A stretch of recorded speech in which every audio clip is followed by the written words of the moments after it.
Amis du clair et du crypté, devinez qui je suis. Je suis né un 24 mai en Algérie et je suis comédien depuis la fin des années 70. On m'a vu dans une trentaine de films, j'en ai d'ailleurs écrit 5 ou 6, souvent avec ma copine, et d'après mes amis, je suis plus rigolo que j'en ai l'air. Abonné au César, on m'y attend surtout pour mes coups de gueule atypiques. Je suis Jean-Pierre Bacri, bravo, et Canal Plus Classique vous livre quelques-unes de mes plus belles réflexions des abusés. Notre invité se fait rare à la télé et on saura peut-être pourquoi au cours de cette émission. Merci d'accueillir Bacri Jean-Pierre. Madame, mademoiselle, monsieur, bonsoir. Un proverbe africain dit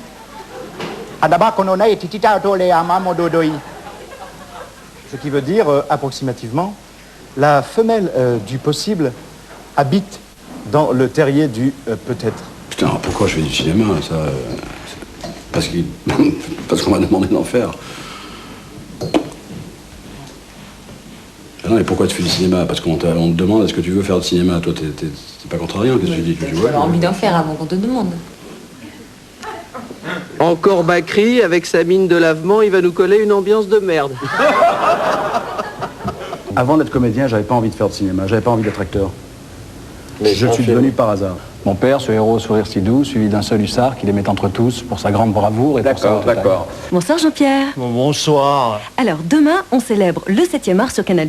C'est la 24e nuit des Césars. Vous y serez bien sûr. Non. Pourquoi bien sûr?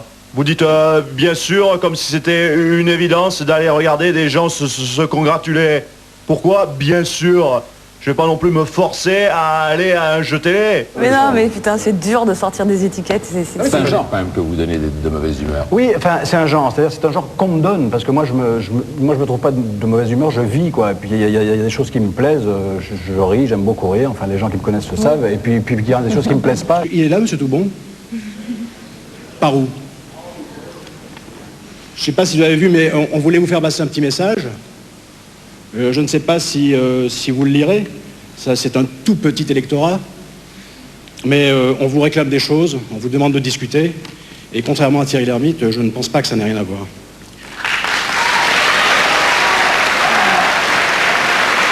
Vous faites de la politique? Pas du tout. Pas du tout. Par exemple, voyons Le Pen, qui est vraiment un personnage anodin. Ouais. Bon, à force de développer, en veux-tu, en voilà, des idées simplistes, mais percutantes, d'être sympathique, joyeux et avenant, il finit par faire de 4% à 22. Donc ça prouve bien que, en racontant que des conneries et en les disant en souriant et en ayant l'air de dire la vérité, on a une bonne chance de choper une certaine partie de la population. Et donc de les fasciner, donc de les séduire.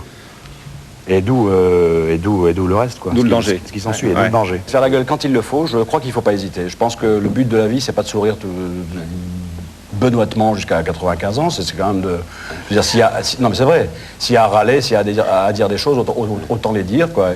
Non, je pensais simplement, comme je vous disais un petit peu avant, une grosse imbécilité de Chirac sur les histoires de communes riches, de communes pauvres. Il a quand même osé dire que c'était les fourmis qui allaient payer pour les cigales, pour que les cigales continuent à chanter.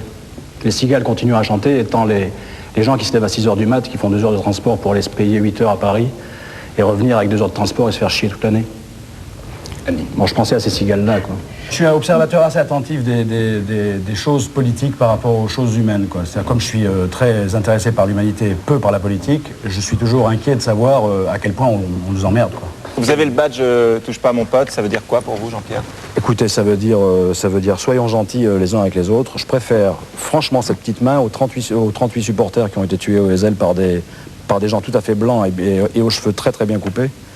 Alors je préfère cette forme d'engagement douce et non violente et contre la mesquinerie et l'intolérance. De toute façon, vous avez le droit d'avoir les sentiments que vous avez. Moi, je ne peux rien. Oui, mais moi, j'ai le droit aussi de les contester. Oui, vous avez regardé la cérémonie des Oscars à la télévision? Mais bien sûr, j'ai que ça à foutre, moi, me lever à 3 h du matin pour regarder des connards qui se remettent des prix. Bien sûr, à la télé en plus. La télé, c'est la merde en branche. C'est une entreprise à décerveler les gens.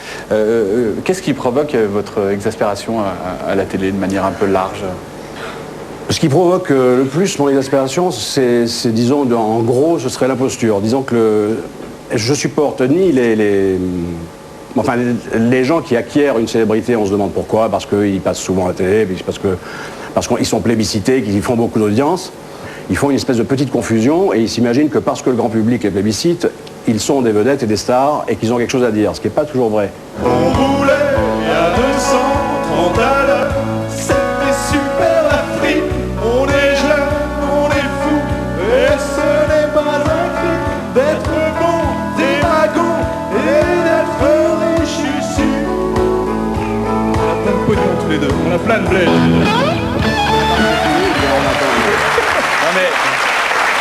Ça fait partie du truc, ouais. Ça fait partie du truc aussi, les applaudissements qui continuent un petit peu plus longtemps. Pour aller jusqu'à 18h. Ça fait archi spontané. Vous savez qu'on l'a trouvé vachement bien, parce que vous avez l'air très tendu. On a tous trouvé ça formidable. Mais oui, mais on est tendu parce que ça aussi, ça fait partie Mais de on est la tendu vie. parce Et que dépasser la télé, c'est tendu. C'est la télé. Non, c'est la télé ou pas la télé. Moi, il m'arrive d'être tendu sur mon divan, par exemple, quand je regarde la télé. Bah, invitez-nous dans ces cas-là. On va faire l'inverse, moi je viens. Vous venez. Non, mais quand je regarde la télé, vous voyez ce que je veux dire? Oui, non, mais j'ai compris. Je peux regarder la télé, être très tendu, par exemple. Mais ça fait du bien d'être tendu. Il ne faut pas hésiter à être tendu. C'est pour ça que justement. Vous voyez ce que je veux dire? Le but de la vie. Le but de la vie, c'est pas de ressembler à une image de Marie-Claire. Vous voyez ce que je veux C'est là dire? que normalement je dois chanter normalement. Vous devez faire ce que vous sentez. C'est pas grave si vous n'êtes pas en forme et que vous ne souriez pas, monsieur Durand. Franchement, c'est pas dramatique. Très enfant, mais je suis ravi de Vous êtes tendu, vous êtes tendu, c'est la vie. Des fois on est bien, des fois on n'est pas bien. Aujourd'hui, tout va extrêmement bien pour vous, mais pour mémoire, quel est le rôle, le film de Bakri première période? Vous faites comme ça avec la tête. Parce que c'est moi, je fais ce que je veux. Alors moi, cette année, je n'ai pas de revendication. Je suis assez... Petite. Non, je suis content de tout, j'aime la société dans laquelle je suis. Je vois pas de danger qui nous menace. Le cinéma, la politique, tout ça, non, je vois pas. Je crois que je suis tout simplement en train de me faire bouffer par le système.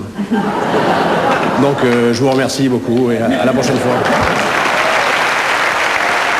Un jour de tournage, très peu de répétitions et pratiquement pas de caméra.